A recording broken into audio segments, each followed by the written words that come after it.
I thought I had a lifelong passion about litter until I met her. Lucky enough to have a couple of nephews who love fishing with me all the time.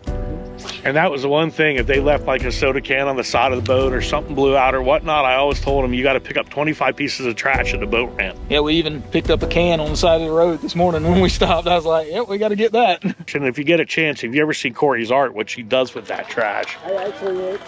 So part of our relationship with the Redwines, and I've known them for a long time as well too, just being in the cocoa area, what we've done and how Cory's developed the mangroves.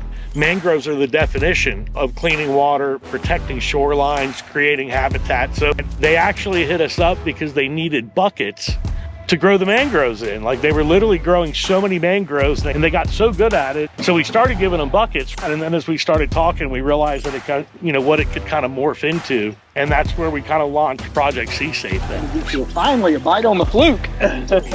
We're getting there. We're catching them slowly but surely. That's that purple worm. Our corporate motto is clean and protect. That's what our products are designed to do. Well, what does a clam do? It cleans the water. What's up, guys? Captain Blair Williams here.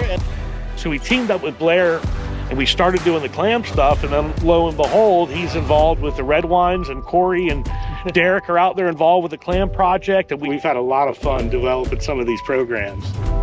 It's just about how you can change the world every day.